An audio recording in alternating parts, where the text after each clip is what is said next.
ರಾಜ್ಯಾದ್ಯಂತ BJP protest ಮುಂದುವರಿತಾ ಇದೆ. ಬೆಂಗಳೂರು, ಚಿಕ್ಕಮಗಳೂರು, ಯಾದಗಿರಿಯಲ್ಲಿ ಪ್ರತಿಭಟನೆಯ ಸ್ವರೂಪ ಹಾಗೂ ಕಾವು ಹೆಚ್ಚಾಗ್ತಾ ಇದೆ. ಬೆಂಗಳೂರಿನಲ್ಲಿ ಸಿಎಂ ನಿವಾಸಕ್ಕೆ ಮುತ್ತಿಗೆ ಹಾಕೋದಕ್ಕೆ ಬಿಜೆಪಿಯ ಕಾರ್ಯಕರ್ತರು ಯತ್ನಿಸಿದ್ರು. ಈ ಸಂದರ್ಭದಲ್ಲಿ ಅವರ ಪ್ರಯತ್ನವನ್ನ ವಿಫಲಗೊಳಿಸಿ ಒತ್ತಾಯಪೂರ್ವಕವಾಗಿ ಅವರನ್ನ ವಶಕ್ಕೆ ಪಡಿಬೇಕಾದಂತಹ ಸಂದರ್ಭ, ದೊಡ್ಡ ಹೈಡ್ರಾಮಾ ಕೂಡ ಸೃಷ್ಟಿಯಾಯಿತು. ಪ್ರತಿಭಟನಾ ನಿರತರನ್ನ ವಶಕ್ಕೆ ಪಡಿತಾ ಇರುವಂತಹ ಚಿತ್ರಣವನ್ನು ಕೂಡ ನೀವು ಗಮನಿಸ್ತಾ ಇದ್ದೀರಾ. ಬಿಜೆಪಿಯ ನಾಯಕರು ರಣೋತ್ಸಾಹದಲ್ಲಿದ್ದಾರೆ. ಈ ಸಂದರ್ಭದ ಸದುಪಯೋಗವನ್ನ ಪಡೆದು ಒತ್ತಡವನ್ನ ಬಿಲ್ಡ್ ಮಾಡಬೇಕು ಅಂತ ಹೇಳಿ ನಾನಾ ಕಡೆಗಳಲ್ಲಿ ಪ್ರತಿಭಟನೆ ಆಗ್ತಾ ಇದೆ. ಒತ್ತಡವನ್ನ ಹೆಚ್ಚಳ ಮಾಡುವ ತಂತ್ರಗಾರಿಕೆಗೆ ವಿಪಕ್ಷ ಬಿಜೆಪಿ ಹಾಗೂ ಜೆಡಿಎಸ್ ಮುಂದಾಗ್ತಾ ಇದೆ. ಈಗಾಗಲೇ ಒಗ್ಗಟ್ಟಿನ ಹೋರಾಟವನ್ನ ಕೂಡ ರಾಜ್ಯದ ವಿವಿಧ ಕಡೆಗಳಲ್ಲಿ ಶುರು ಮಾಡಿಕೊಂಡಿದ್ದಾರೆ. ಮೂಡಾ ಹಗರಣದಲ್ಲಿ ಸಿಎಂ ಪಾತ್ರದ ಬಗ್ಗೆ ತೀಕ್ಷ್ಣವಾದಂತಹ ಅಬ್ಸರ್ವೇಷನ್ ಅನ್ನ ಯಾವಾಗ ಕೋರ್ಟ್ ಮಾಡ್ತು, ಅದಾದ ಬಳಿಕ ಬಿಜೆಪಿ ನಾಯಕರು ರಾಜ್ಯದ ವಿವಿಧ ಕಡೆಗಳಲ್ಲಿ ಪ್ರೊಟೆಸ್ಟ್ ಮಾಡ್ತಾ ಇದ್ದಾರೆ. ಚಿಕ್ಕಮಗಳೂರಿನಲ್ಲಿ ಕಂಡು ಬರ್ತಾ ಇರುವಂತಹ ಪ್ರತಿಭಟನೆಯ ಸ್ವರೂಪ, ಯಾದಗಿರಿಯಲ್ಲೂ ಕೂಡ ದೊಡ್ಡ ಮಟ್ಟದ ಪ್ರತಿಭಟನೆಗೆ ಬಿಜೆಪಿ ನಾಯಕರು ಕರೆ ಕೊಟ್ಟಿದ್ದಾರೆ. ಕಾರ್ಯಕರ್ತರು ಕೂಡ ಮುಖ್ಯ ಸರ್ಕಲ್ನಲ್ಲೇ ಪ್ರತಿಭಟನೆಯನ್ನ ಮಾಡ್ತಾ ರಾಜೀನಾಮೆಗಾಗಿ ಆಗ್ರಹಿಸ್ತಾ ಇದ್ದಾರೆ. ಸಿಎಂ ಸ್ಥಾನದಿಂದ ಸಿದ್ದರಾಮಯ್ಯ ಅವರು ಪದತ್ಯಾಗವನ್ನ ಮಾಡಬೇಕು ಅನ್ನೋ ಆಗ್ರಹ ಹಾಗೂ ನಿಷ್ಪಕ್ಷಪಾತ ತನಿಖೆ ಆಗಬೇಕು. ನಿನ್ನೆ ಅಷ್ಟೇ ಹೈಕೋರ್ಟ್ ನ್ಯಾಯ ಅಲ್ಲದ ಲಾಭವನ್ನ ಪಡೆದುಕೊಂಡಿದ್ದಾರೆ ಸಿದ್ದರಾಮಯ್ಯ ಕುಟುಂಬ ಅಂತ ತೀರ್ಪನ್ನು ಕೊಟ್ಟಿತ್ತು. ಅದಾದ ಬೆನ್ನಲ್ಲೇ ಇವತ್ತು ಪ್ರತಿಭಟನೆ ಸ್ವರೂಪ.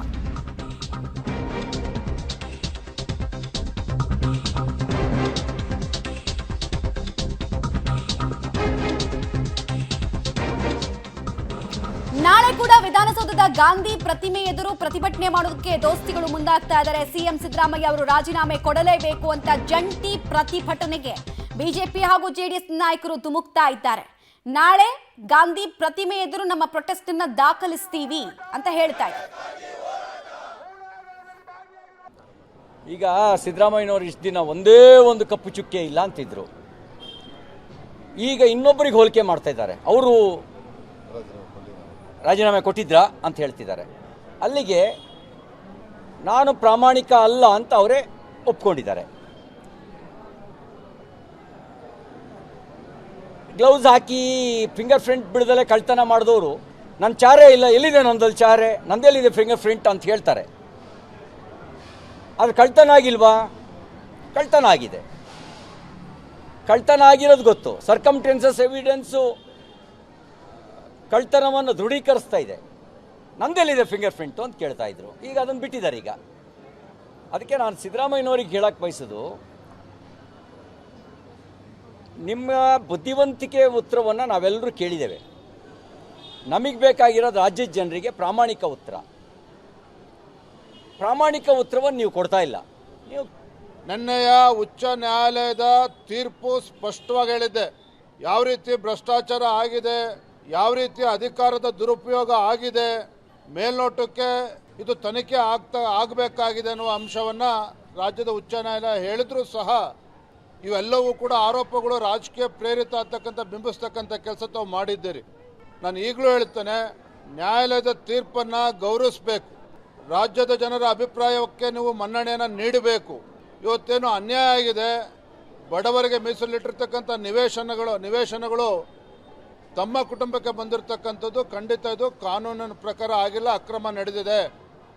ಹಾಗಾಗಿ ತಮ್ಮ ಬಂಡತನವನ್ನು ಬದಿಗಿಟ್ಟು ಗೌರವವಾಗಿ ಮುಖ್ಯಮಂತ್ರಿ ಸ್ಥಾನಕ್ಕೆ ರಾಜೀನಾಮೆ ನೀಡಬೇಕು ಅನ್ನುವ ಆಗ್ರಹವನ್ನು ನಾನು ಇವತ್ತು ಮಾಡ್ತಾ ಇದ್ದೇನೆ. ಬಿಜೆಪಿಯ ನಾಯಕರು ಒಬ್ಬೊಬ್ಬರಾಗೆ ಸಿಎಂ ಸಿದ್ದರಾಮಯ್ಯ ವಿರುದ್ಧ ಪ್ರತಿಭಟನೆಯನ್ನು ದಾಖಲಿಸೋದ್ರ ಜೊತೆಗೆ ರಾಜೀನಾಮೆಯನ್ನ ಕೂಡ ಆಗ್ರಹಿಸ್ತಾ ಇದ್ದಾರೆ. ಅಲ್ಲಿ ತನಕ ನಮ್ಮ ಹೋರಾಟ ಮುಂದುವರಿಯುತ್ತೆ ಅಂತ ಹೇಳಿ ಮುಂದಿನ ದಿನಗಳಲ್ಲೂ ಕೂಡ ಹೋರಾಟದ ಸ್ವರೂಪ ಬಹಳ ತೀಕ್ಷ್ಣವಾಗಿ ಇರುತ್ತೆ. ಸರ್ಕಾರಕ್ಕೆ ಬಿಸಿ ಮುಟ್ಟಿಸುವಂತಹ ಪ್ರಯತ್ನವನ್ನು ನಾವು ಮಾಡ್ತೀವಿ ಅನ್ನೋ ಇಂಗಿತವನ್ನ ವ್ಯಕ್ತಪಡಿಸ್ತಾ ಇದ್ದಾರೆ. ಬಿವೈ ವಿಜಯೇಂದ್ರ ಆದಿಯಾಗಿ ಎಲ್ಲರೂ ಕೂಡ ಕೇಳ್ತಾ ಇರೋದು ಒಂದೇ ವಿಚಾರ, ಸಿಎಂ ಸಿದ್ದರಾಮಯ್ಯ ಅವರು ಪದತ್ಯಾಗ ಮಾಡಬೇಕು ಅಂತ.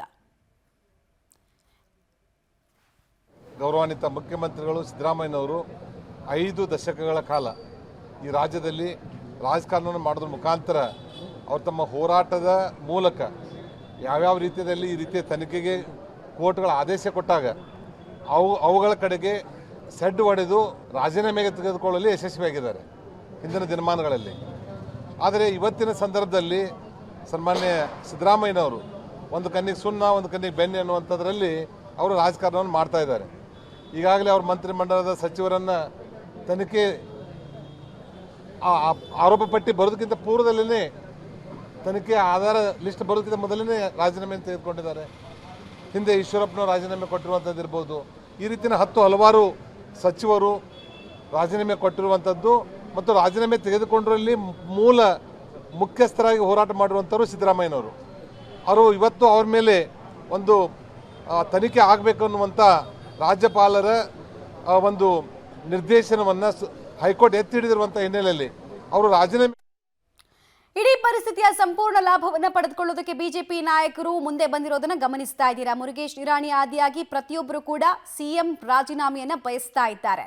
ಈಗಾಗಲೇ ಸಿಎಂ ಸಿದ್ದರಾಮಯ್ಯ ಅವರು ಭೀಷ್ಮ ಪ್ರತಿಜ್ಞೆಯನ್ನ ಮಾಡಿದ್ದಾರೆ, ನಾನು ಯಾವುದೇ ಸಂದರ್ಭದಲ್ಲೂ ಕೂಡ ಎಮೋಷನಲ್ ಆಗಿ ರಾಜೀನಾಮೆಯನ್ನು ಕೊಡೋ ಪ್ರಶ್ನೆನೇ ಇಲ್ಲ ಅಂತ. ಬಟ್ ಆದರೆ ಒತ್ತಡ ಬಿಲ್ಡ್ ಮಾಡೋ ತಂತ್ರಗಾರಿಕೆಯನ್ನು ಬಿಜೆಪಿಗರು ಮುಂದುವರಿಸ್ತಾ ಇದ್ದಾರೆ.